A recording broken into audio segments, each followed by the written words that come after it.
Do you need some help falling asleep? Maybe you'd like to use one of those guided meditation apps or some soft calming music. Well, if you came here to get some information on puppies and now you're wondering if you're in the wrong place, do not fear. We're going to actually talk all about puppies and how to help them settle in for sleep and relaxation. So just like some humans need some help, well, so do our puppies. Now, most puppies sleep between 18 to 20 hours a day, and if that sounds like living the good life, yeah, I agree. But helping them take those rests can often fall on the human. Some puppies, like children, have a hard time going from a state of awakeness to that restful slumber that those adorable Instagram posts show. Now today, I'm going to give you some amazing ideas on how to help your puppy transition from energetic activity to something calm like a nap. Warning, these things might make you want to take a nap too. I recommend it. Naps are great for dogs and for humans. Michele here with How to Train a Dream Dog.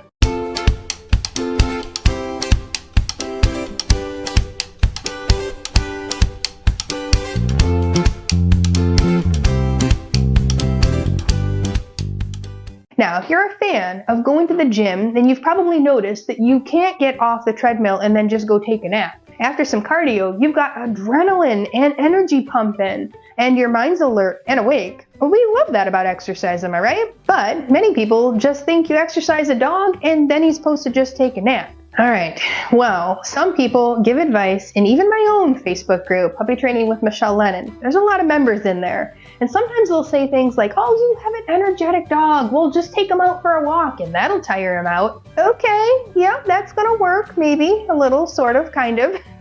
Well, there's actually a few steps missing from that, and I want to share those with you today. But before I can get started on specific activities you can do for cool down time, it's important to know that in a dog's daily life, mental exercise is just as important as physical exercise. A dog is a complete being, and you have to address both of those needs.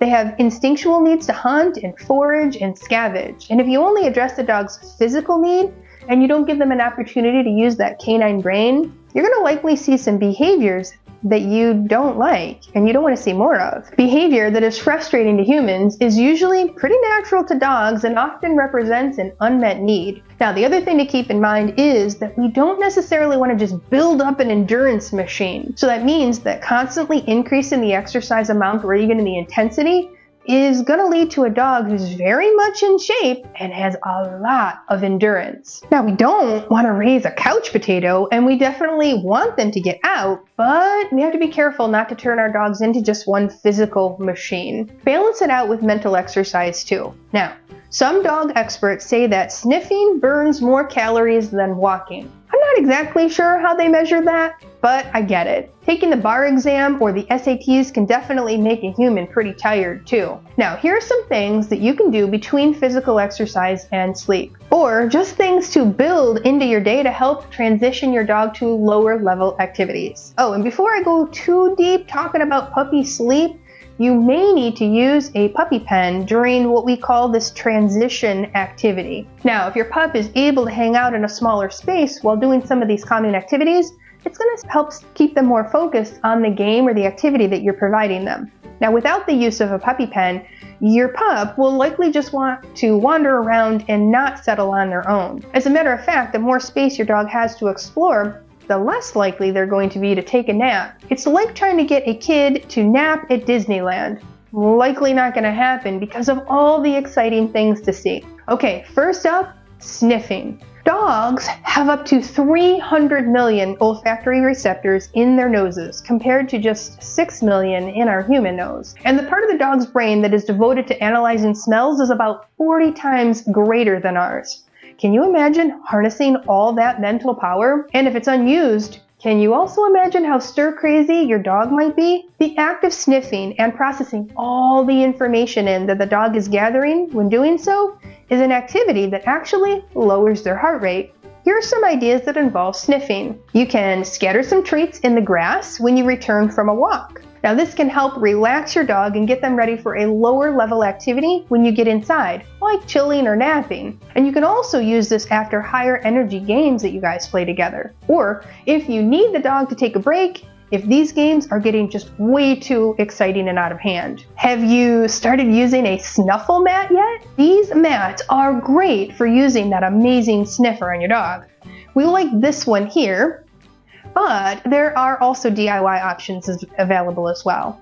Now your dog might also like to chew on it, so just gently redirect them to another piece of kibble that's hidden in there. There are a lot of different snuffle mats out there, so if one isn't working for you or your dog, evaluate what might need to be different and look for those in the future. Alright, one of my students really likes the kind with the strong fabric and a suction cup to keep it on the floor. Alright, another way to use your dog's brain to wind down is to play a slower game like hide and seek or find it using a hidden toy or even kibble around a room. This is as simple as it sounds. Show your dog a toy or treat that they might like and have her stay in a room and then hide it in another area. Now you might need to help her just a little bit here from time to time to find that treat, and that's okay. Remember that some of these games are new to your dog, so you want to guide them and help them be successful. Plus, it's a great bonding time for you both. Now, if there are any nose work classes near you, those can be great activities for human and dog to learn together. That's actually on my bucket list for Pickles and I this year. Now, I know how to do it, I know how to teach it, after all, I am a certified trainer, but going to a structured class is going to keep us both involved, and we're going to be in a new environment other than our home. Now, after we finish the class, I'm going to have to share with you how we did. So be sure to subscribe to this channel and get notified when another video becomes available. Alright, another great activity to harness that sniffing power is a busy box. So this is a box filled with random things that your dog can have, and it could be toys or cardboard or towels or paper or whatever. But by scattering treats in the box, you're going to teach your dog to find those things by moving the other things around and out of the way. This gets their brain powered up and their sniffer working too. Now have fun with it and make it interesting by changing up the items in the box. Now if your dog starts to chew or consume the non-food items, just redirect back to the food item in the box, or you might have to take it away. You also might just need to increase the value of the treats to make it more interesting than the other items that they're chewing on. That's okay, that's also very normal. Licking is also an activity that lowers a dog's heart rate. There's no shortage of options if you're looking for a fillable toy. These are designed to be filled with food that comes out slowly, mostly through licking. Now the Kong is a popular one, but we also love the Westpaw Topple, which might be easier for a younger puppy to get into. Try freezing the food inside for a slower retrieval rate, or refrigerate it if the frozen option is just too hard. Now this video here goes into all the great details on the different ones out there, and I can tell you that my dogs tested a lot of the options for you. They appreciated the filming of that video a lot. And another video that my dogs loved is this one here, that talks all about what kinds of food would be good for filling those toys. That video is going to also show you some of my favorite puzzle toys as well. And this video also goes into some great detail on options.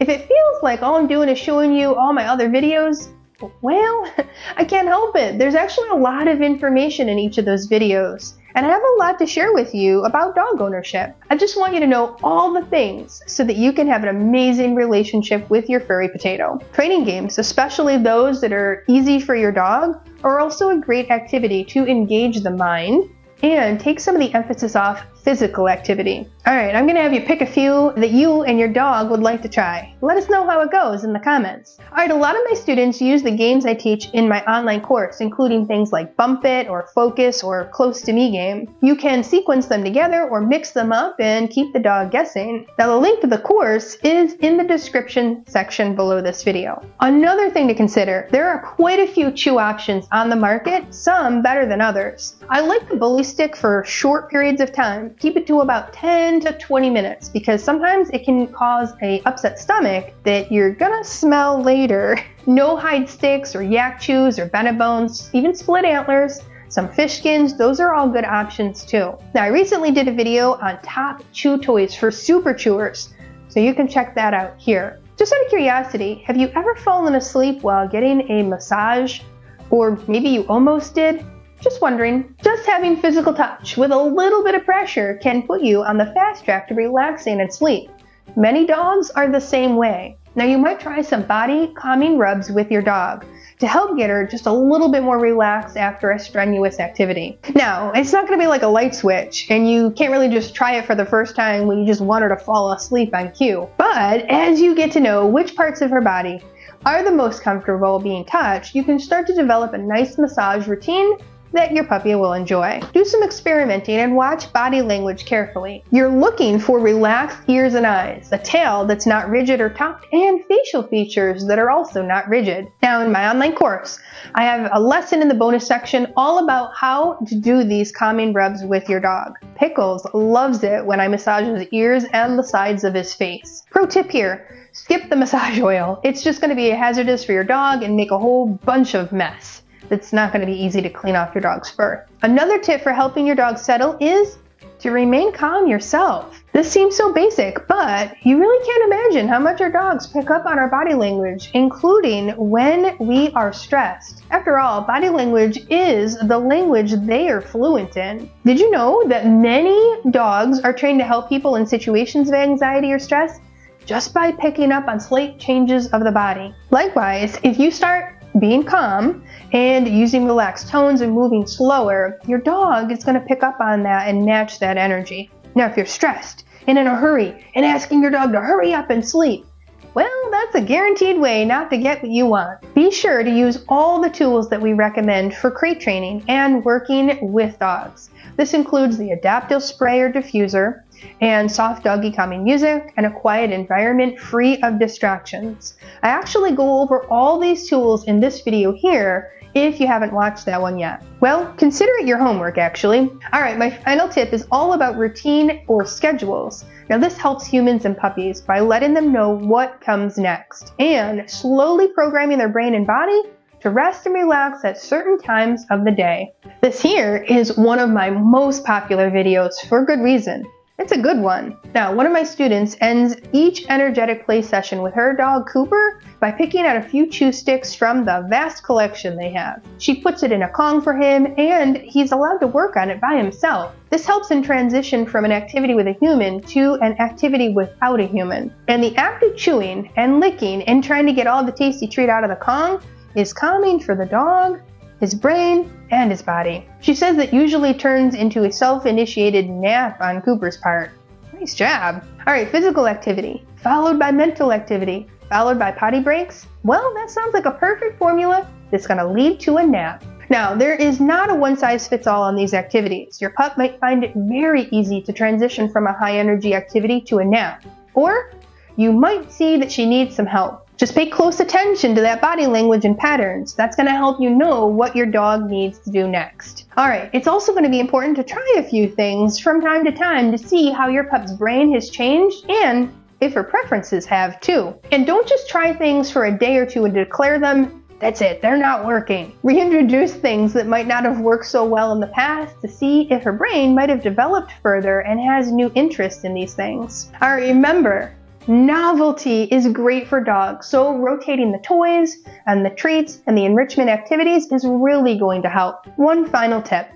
Depending on your dog, sometimes these activities are just way too exciting. Now, if the treats are so high value or the activity is so interesting that your dog is not able to settle and they just get more energized, well, that means it's time to adjust just a little bit more. Now, there's a spectrum of treats and activities between low interest to high interest, and your dog will have their own preferences about them. So if you're watching carefully, you're going to notice which one of these are going to help her calm down and which ones of these are going to rev her up and make her really excited, ready to party. All right, well, that's all the time I have for today. So it's time for you to go make some of these great ideas happen with your dog. I'm pretty sure Pickles probably would love me to do one or two of them with him right now. Alright, in the comments below, tell me which calming activity you're going to try first to help settle your pup.